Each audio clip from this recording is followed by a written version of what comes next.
Hello everyone! For today's video is sumugod na kami dito sa fish cage na binabantayan ng aming pinsan. Yan po ang aming sinakyan, pawis po ang tawag sa amin yan everyone. Yan po ay mayroong motor kaya naman hindi na nagsagwan yung nagsundo sa amin. Marami po pala kami dyan everyone, mga 20 mahigit po kami kaya naman ayan loaded po yung kanilang fish cage. Pero nagkasya kami maluwag pa nga, pwede pa yun hanggang 100.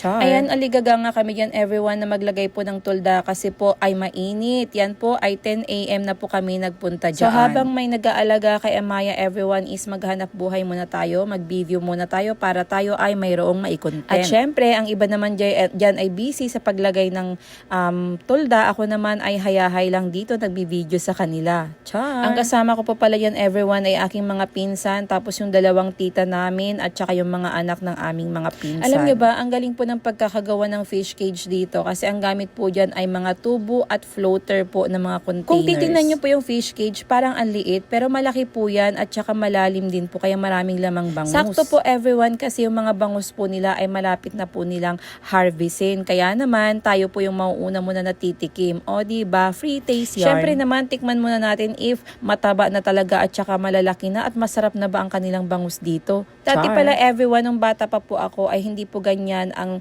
alagaan ng mga bangus. Yun po dati ay fish pen naman, yung mga tinusok ba na kawayan. Maya-maya nga po ay may nakitang aking kapatid na mga isda, yung isdang malaga po. Sabi niya try daw po nilang mingwit kung may makuha po sila.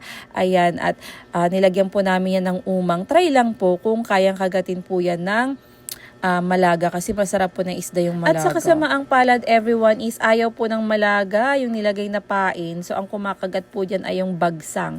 Yan po yung bagsang everyone, hindi naman nakakain yan sa amin. At ayan nga everyone, tapos na daw po yung aming pinsan na manisid po ng tahong. Yung tahong po na yan everyone is diyan lang din po nakuha sa fish cage. Kumapit po yan sa mga floaters na mga drum at saka po sa mga kawayan po na nandiyan. O diba, ang dami. Kulang na lang yan sa linis. So yan po ang aming magiging tanghalian at syempre ang bangus. Sabi nila ay mamaya-maya po ng konti ay babalik ulit sila manisid para naman sa aming baon para bukas. Kukuha din ulit sila ng tahong kasi po kami po ay lalamyarda bukas at mamamasyal. Kami nga rin po ay nagpakain ng bangus yan kasi alam na po yung next magka-catch kami ng bangus at ayan na nga may nakuha. Ang laki, ang sarap niyan ihawin. At dahil nalobat po ako, fast forward na tayo. Nandito na po tayo ngayon sa bahay ng aming mga kamag-anak at nanguha din po pala ng shell at saka ng kumukusay ang aking dalawang kapatid. Kasi yan po ay aming dadalhin pa uwi bukas naman sa Agno kasi po kami ay uwi na po bukas. Ayan, may susumbalasang pa po. So yung iba po yan ay uulamin namin ngayong hapon at saka syempre yung iba ay uuwi po namin. Pagpasok ko naman po dito sa bahay ng aking tita kasi dito nga po kami tumuloy ay ayan po si Amaya at ang kanyang tita She. O diba, ang kulit na po ni Amaya everyone. So ang dami niyang gustong hawakan. Para bang overwhelm siya sa mga nakikita niyo. So hanggang dito na lang muna ang ating video everyone. Thank you so much for always watching. See you again tomorrow on my next video.